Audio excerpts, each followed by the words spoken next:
commencer tout de suite par celle qui nous attend et qui est déjà prête pour commencer cette journée, Morgane Varnier, qui va nous parler de la thérapeutique myofonctionnelle orofaciale. Alors, Morgane Varnier est une orthophoniste, c'est quelqu'un qui s'occupe de ces rééducations ou loin d'éducation à la rééducation. Dans son pays, à Liège, on appelle ça une logopédiste. Elle a la particularité d'avoir travaillé pendant 5 ans dans un cabinet d'orthodontie et de connaître bien ce lien entre la langue, la rééducation et l'orthodontie. Et aujourd'hui, elle fait un doctorat de développement fonctionnel. Écoutez, Morgane est aussi la vice-présidente de notre société scientifique. Ça fait quelques semaines qu'on se connaît et elle a une passion déchaînée. Elle a envie d'apprendre et nous, on a envie d'apprendre ce qu'elle sait et on a envie de partager. Alors, Morgane, c'est à toi. Merci encore et bonne conférence. Merci Patrice. Alors bonjour à tous. Je suis réellement ravie de cet engouement pour l'orthodontie pédiatrique, mais je suis surtout très enthousiaste pour la juste valeur qu'on a accordée à la place des fonctions orofaciales dans la prise en charge pédiatrique. Et je suis d'autant plus enthousiaste de constater qu'aujourd'hui, il y a pas mal d'orthophonistes qui assistent à ce congrès.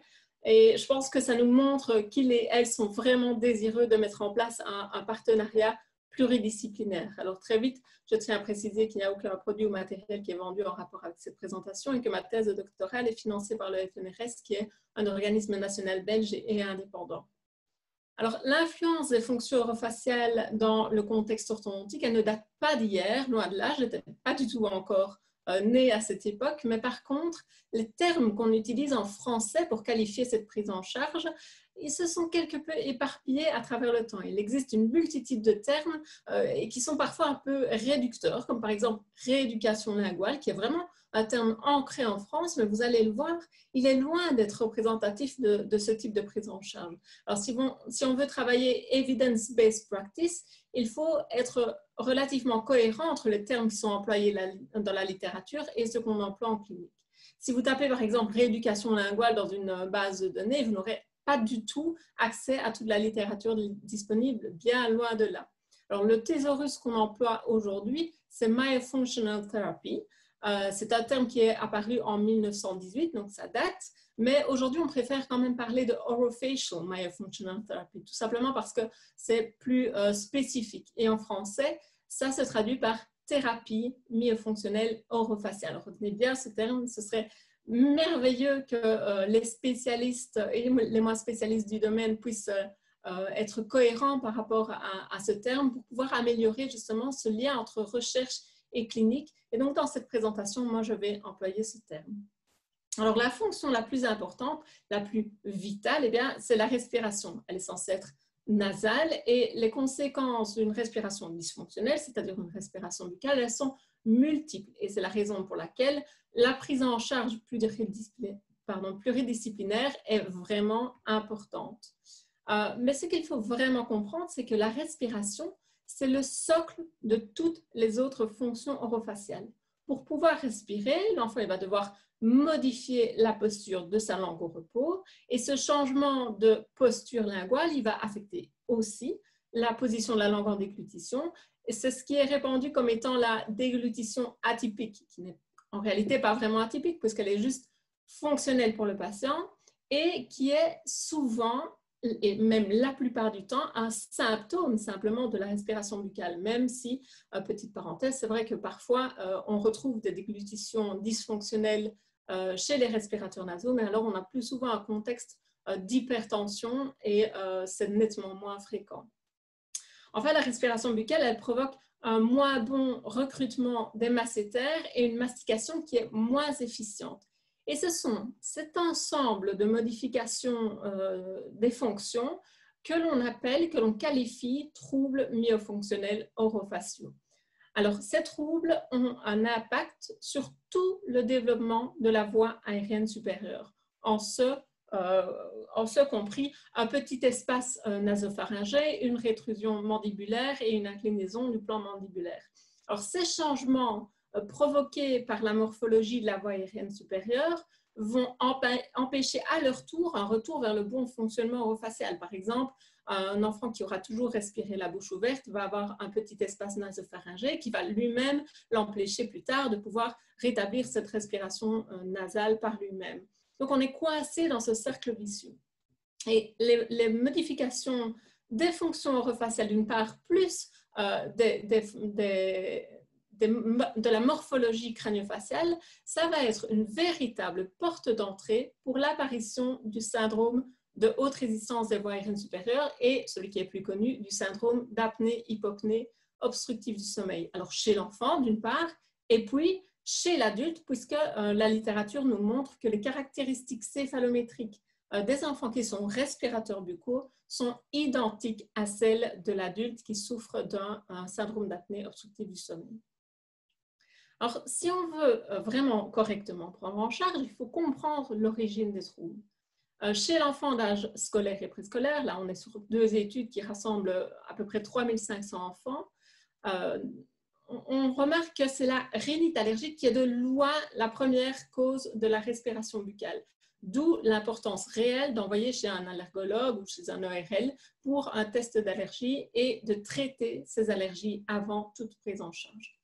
Ensuite, la deuxième étiologie, eh bien, elle est d'origine fonctionnelle. Ça veut dire que l'enfant, il a simplement la mauvaise habitude de respirer par la bouche. C'est juste préférable pour lui, c'est juste ce qu'il préfère faire. Et puis, viennent en moindre proportion les causes plutôt obstructives que l'on connaît bien, qui sont plus répandues, c'est-à-dire une obstruction à cause des végétations adénoïdes ou plus rarement encore des amygdales. Mais la question est légitime, pourquoi tant d'enfants, on est quand même sur une prévalence de près de 50% dans cette tranche d'âge, pourquoi tant d'enfants se mettent à un moment donné à respirer par la bouche? Pourquoi est-ce que d'un coup, ils se mettent à respirer par la bouche? Et ça, pour répondre à cette question, il faut remonter un peu plus tôt dans l'enfance. Je vais vous parler, pour y répondre, de 2 études sur des grandes cohortes qui sont sur plus de 1000 enfants. Eh bien, on a remarqué que les enfants qui ont reçu un biberon sont significativement ceux qui utilisent le plus la tétine et qui sont eux-mêmes significativement ceux qui développent davantage un pattern de respiration nasale. Et ça, c'est quelque chose qui est vraiment bien connu auprès des parents. C'est une idée préconçue qui est déjà bien répandue, c'est qu'on met la tétine pour éviter que l'enfant ne prenne son pouce. Or, en réalité, ce sont les enfants qui ont reçu la tétine qui sont le plus à risque de sucer leur pouce. Donc, les enfants qui ont des habitudes de succion, que ce soit succion digitale ou tétine, ils sont plus à risque de développer un pattern de respiration buccale. Alors, l'allaitement, par contre, favorise un mode de respiration nasale. Donc, on a un engrenage depuis le tout petit enfant. Et le premier maillon de cet engrenage, il est fonctionnel. Et c'est par la suite que la respiration buccale va provoquer une inflammation des tissus lymphoïdes et notamment une atrophie des végétations, par exemple.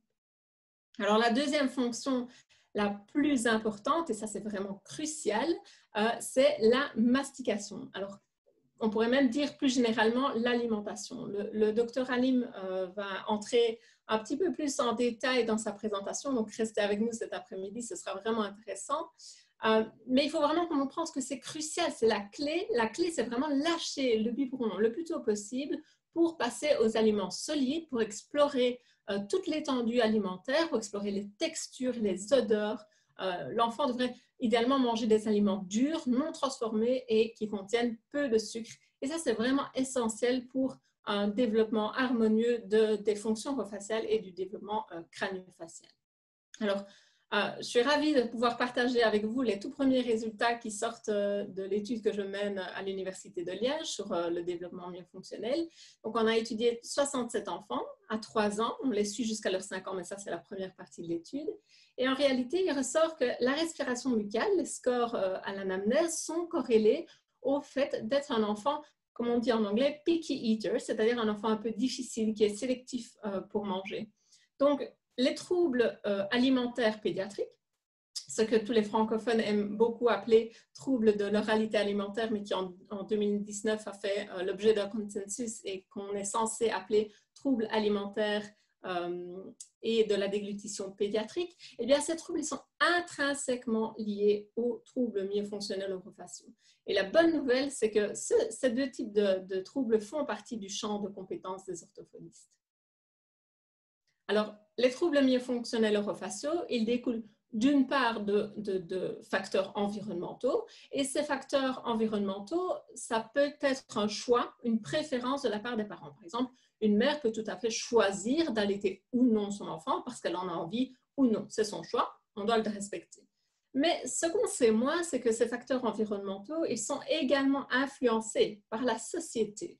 Le choix des parents, il sera toujours influencé tant qu'on aura des publicités plus grandes qu'une maison avec des petites filles qui viennent de se lever, mais qui s'endorment la bouche ouverte sur leur pain de mie bien mou et sans croûte, tant qu'on aura une banalisation de la respiration buccale et des ronflements dans à peu près tous les films, tous les dessins animés. Là, vous voyez un dessin animé pour les enfants. Oh, c'est super chouette. Il y a un petit bonhomme qui s'endort en journée, il a la bouche ouverte et en plus, il bave. Donc ça, c'est vraiment une banalisation de la respiration buccale.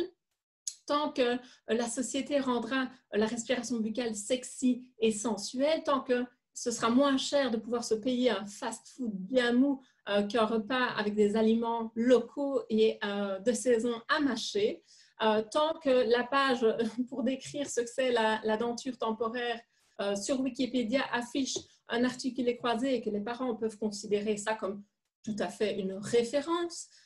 Bref, l'industrie n'y est pas pour rien, il n'y a pas que les parents.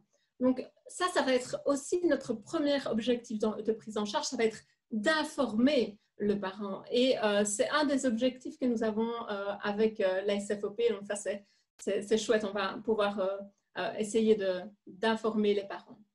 Alors je voudrais juste faire une petite parenthèse sur la tétine. On a tendance à diaboliser la tétine, surtout en orthodontie. Mais d'après une méta-analyse qui est sortie en 2005, donc la méta-analyse, c'est le plus haut niveau de preuve scientifique.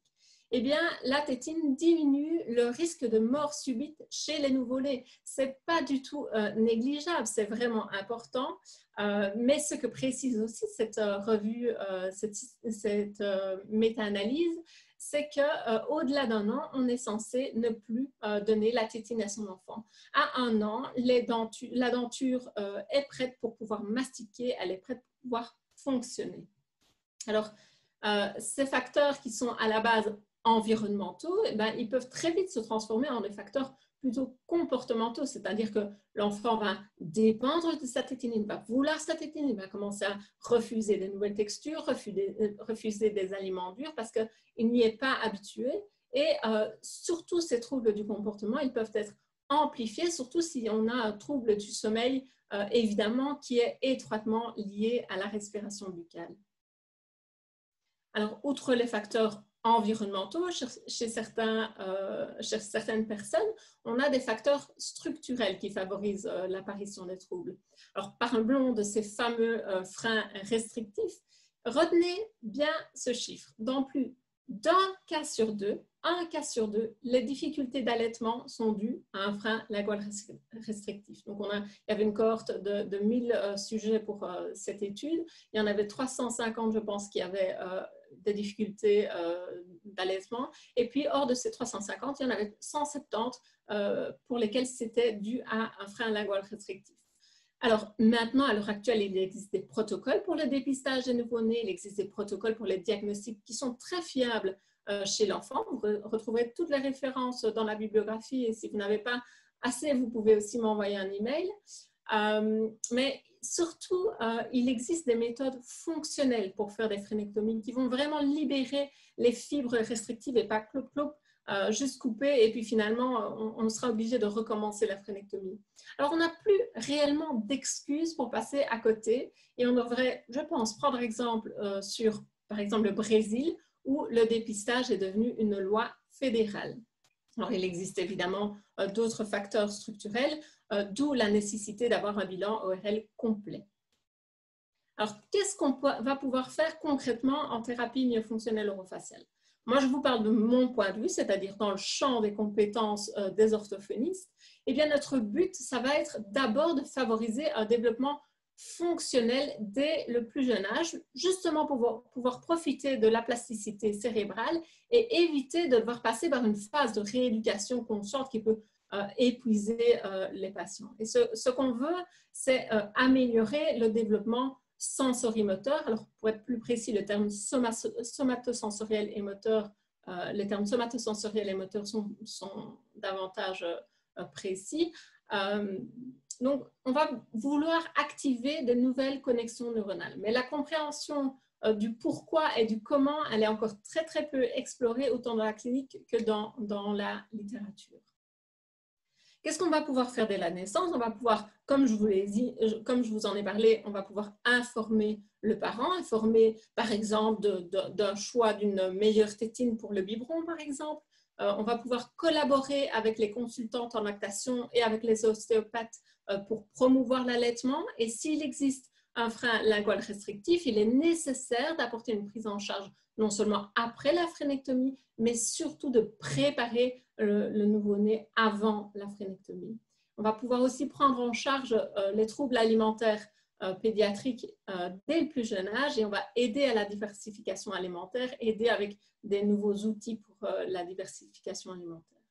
Bref, on va en fait changer tout l'environnement fonctionnel et ainsi on va pouvoir espérer d'augmenter les chances d'un bon pronostic futur.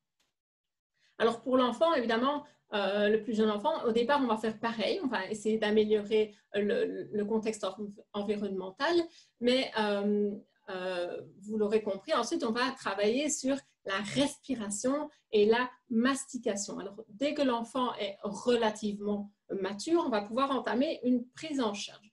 Alors à Liège, on a une vision un peu particulière de la prise en charge qui nous vient du professeur Lim, qui nous l'a inculqué très tôt et qui l'a aussi écrit très tôt.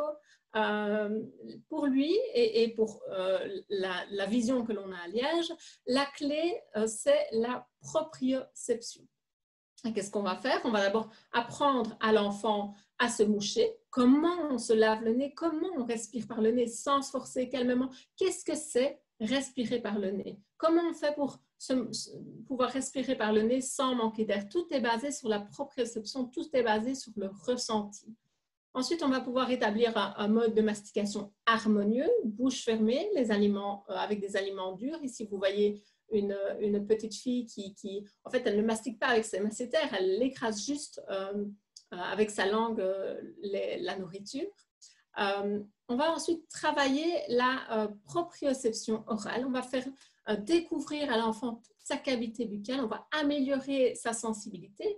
Et une fois qu'on aura ce prérequis-là, on pourra ensemble chercher une position de la langue qui soit fonctionnelle. Une position de la langue, ça ne s'impose pas. On ne peut pas dire tu dois plaquer la pointe de ta langue au palais, tu dois coller la pointe de ta langue au palais. On doit absolument trouver un compromis entre ce qui est fonctionnel et confortable pour le patient et puis ce que nous, on pense être une bonne position de la langue. Donc, il faut aussi essayer d'arrêter de parler de cette pointe de la langue parce que le joint, en réalité, il est postérieur. La position de la langue, elle est dictée par le passage de l'air. C'est la respiration, la fonction la plus primitive. Donc, la base de la langue, elle va s'avancer pour pouvoir libérer l'espace pharyngé. Et du coup, la pointe, elle n'a pas d'autre choix que de s'avancer. Donc, c'est vraiment sur la base de la langue qu'on va travailler. S'il est nécessaire, on va aussi travailler la phonation, mais c'est aussi un symptôme de la respiration buccale. Alors à Liège, on a vraiment peu d'exercices praxiques et moteurs, mais ça peut arriver que dans certains cas, comme par exemple une réelle hypotonie ou un syndrome d'apnée obstructive du sommeil, par exemple là où les preuves de l'efficacité sont décrites dans la littérature, on va employer ces exercices pratiques. Mais il n'est pas vraiment nécessaire de muscler les lèvres, par exemple, pour respirer par le nez. La fermeture labiale, ce sont simplement les lèvres qui sont déposées l'une contre l'autre, et ça, c'est vraiment de la pure proprioception. En réalité, tout le travail de tonification, c'est la mastication qui va naturellement le faire. Alors, je vous conseille de lire cet article, le premier ici, qui parle de l'efficacité de la prise en charge orthophonique et qui justement parle de la proprioception. C'est relativement rare dans la littérature internationale. Et je vous conseille aussi de vous renseigner sur la méthode de rééducation de la respiration Buteyko, qui, elle, a fait l'objet de quelques études contrôlées, randomisées jusqu'à présent, et ça, c'est plutôt rare.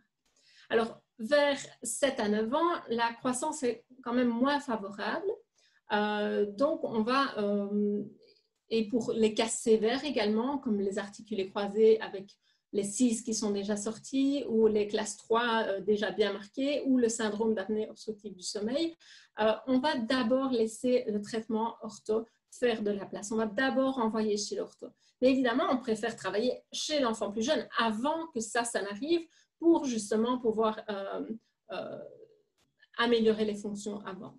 Alors, quoi qu'il en soit, si on ne propose pas de thérapie myofonctionnelle après le traitement ortho, l'enfant va garder ses mauvaises habitudes et on risque réellement la récidive. Et c'est le même principe qui s'applique pour l'appareillage fixe ou pour la chirurgie maxillofaciale chez l'adulte. Il est nécessaire de rétablir les bonnes fonctions orofaciales.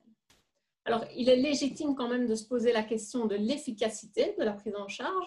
Dans le contexte orthodontique, le niveau de preuve donné par les revues systématiques de la littérature est assez faible. Alors, ça ne veut pas dire, c'est une erreur communément commise, ça ne veut pas dire que ça ne fonctionne pas, parce que les résultats, ils semblent prometteurs. C'est simplement que la méthodologie des études et l'hétérogénéité des études fait qu'on n'a pas suffisamment de preuves pour conclure de l'efficacité ou de la non-efficacité de ce type de prise en charge.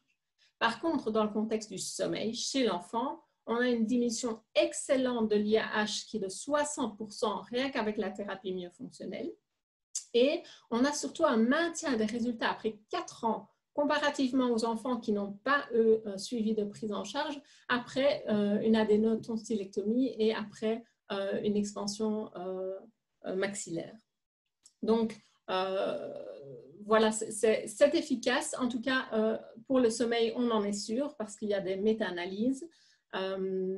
C'est beaucoup plus étudié chez l'adulte où c'est efficace, par exemple, pour la diminution des symptômes liés au bruxisme, pour la diminution des symptômes liés aux troubles temporomandibulaires, pour une meilleure adhérence à la pression positive continue, pour une meilleure adhérence à l'EAM. Bref, c'est beaucoup plus étudié chez l'adulte. On manque un peu d'études chez l'enfant.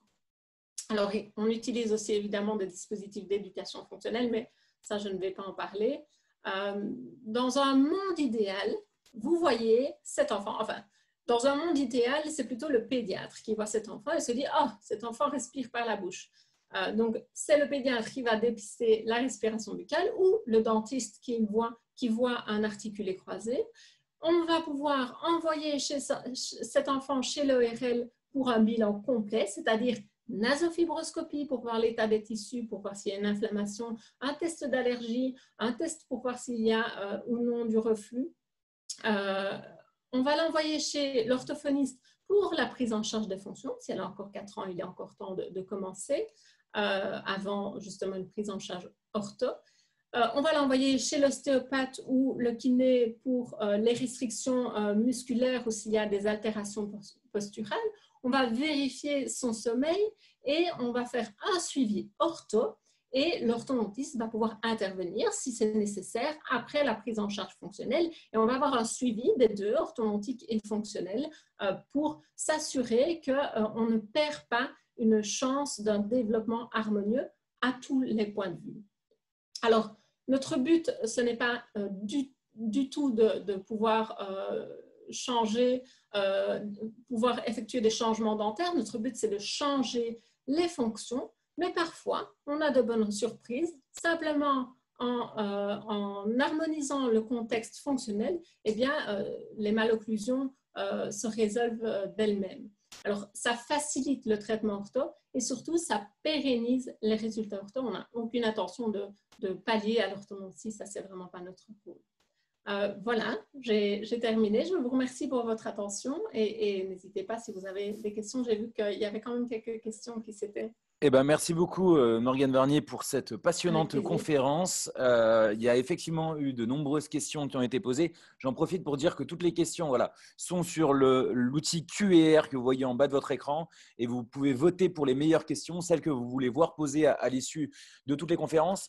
Je crois, avant de passer à la première question, qu'on avait un sondage que vous souhaitiez faire auprès de l'audience suite à ce congrès. On va donc lancer, vous allez tous recevoir une question sur votre écran d'ici quelques secondes à laquelle vous pourrez répondre et à laquelle on pourra débriefer dans quelques minutes. Si on passe directement aux questions, je vois que d'un coup, les likes sont en train de monter en flèche. Assez rapidement, à partir de quel âge est-ce que vous avez des résultats en thérapie myofonctionnelle? À partir, comme je le dis, de chez le nourrisson. Donc, si on considère les facteurs structurels et environnementaux, on va par exemple prendre en charge pour une phrénectomie avant et après. On va déjà avoir des résultats, si on a déjà de la littérature à ce sujet aussi. Et puis, ce n'est pas forcément à partir de quel âge, puisqu'on va déjà prendre en charge dès le plus jeune âge.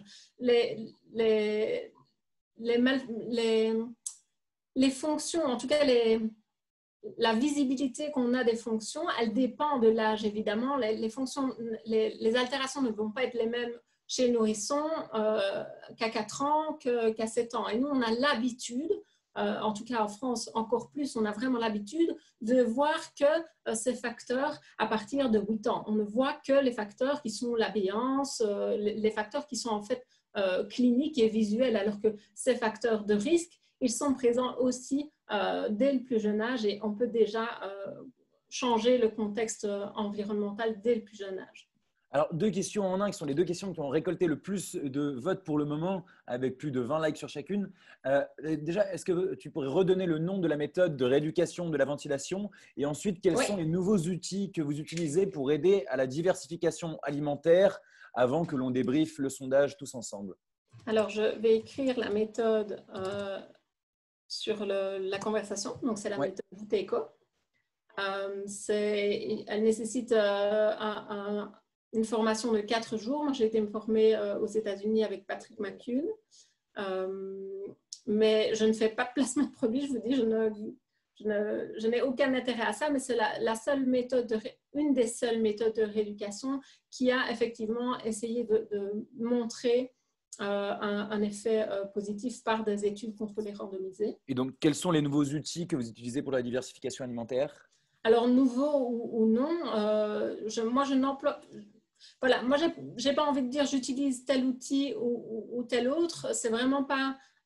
pour moi, c'est vraiment pas l'outil qui va faire que la prise en charge sera efficace. Pour moi, c'est vraiment le raisonnement clinique du clinicien qui va faire en sorte que peu importe l'outil employé, on va arriver à une meilleure prise en charge. Et ça, c'est grâce à l'evidence-based practice. Il y a plusieurs piliers dans l'evidence-based practice, dont l'expertise du clinicien. À chaque clinicien à se former avec les outils qu'il préfère. Tant qu'on n'a pas une littérature qui nous montre qu'un outil est plus efficace qu'un autre, plus efficace par rapport à un autre, je ne vais pas pouvoir dire cet outil est meilleur. Non, c'est vraiment à chaque clinicien de tester ces outils, de voir ce qui correspond le mieux pour chaque clinicien et d'utiliser l'evidence-based au niveau recherche, mais aussi l'evidence-based au niveau des préférences du patient et puis l'evidence-based au niveau de l'expertise de la clinique. Et bien sûr, tenir compte du contexte. Tu es félicité par de nombreuses personnes dans le chat.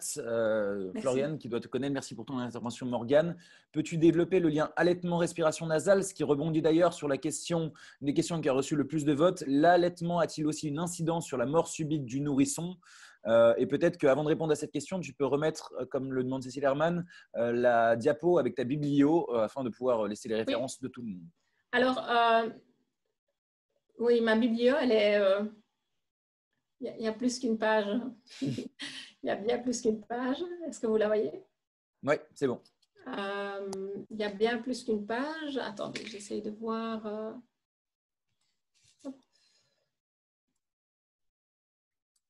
Parce que c'est pas tout ce que j'ai, évidemment. Voilà. Vous pouvez déjà en noter. On va laisser ça tourner. De toute façon, n'hésitez pas à revenir vers moi, à m'envoyer un petit mail pour que je vous donne les références sans aucun problème. Et c'était quoi la question? Donc la question, c'était l'allaitement a-t-il aussi une incidence sur la mort subite du nourrisson? Alors effectivement, il y a les enfants, je pense que effectivement dans la méta-analyse, c'était ça. C'était en fait donner la tétine si vous n'avez pas l'occasion d'allaiter votre enfant, parce qu'effectivement, la mort subite, l'allaitement réduit le risque de mort subite. Alors, en termes de quantité d'allaitement, je ne saurais plus dire, mais je peux vous donner aussi la référence pour aller lire cette méta-analyse qui est, je pense qu'elle est en open access, donc qu'elle est accessible à tout le monde. Eh bien, très bien. Je te laisse donc commenter les résultats du sondage que l'on a lancé il y a maintenant 5 minutes et qui a recueilli précisément 200 votants. Je ne sais pas si tu vois, je pense que tu vois les résultats avant de pouvoir laisser la parole au Dr Fellus qui introduira la conférence suivante. Eh bien, je suis ravie de voir que pour 55% des participants, ils employaient déjà la thérapie myofonctionnelle ou ils collaboraient déjà avec un thérapeute myofonctionnel. Il y a 2% qui ne sont pas intéressés, c'est très bien, il en faut aussi, mais 2% c'est très peu et j'en suis ravie. Et puis, il y a 43% qui ne connaissaient pas ou du moins n'appliquaient pas ou ne collaboraient pas avec un thérapeute myofonctionnel et qui vont le faire dès aujourd'hui. Tu as donc convaincu plus de 86 personnes rien que sur ce live de passer à l'action et de travailler en collaboration avec des praticiens, des spécialistes de rééducation orofaciale. Tu croules sous les remerciements et les félicitations depuis tout à l'heure. On va malheureusement devoir passer malheureusement finir cette conférence pour passer à la conférence suivante. Malheureusement, le reste de la journée va être vraiment de qualité, je pense.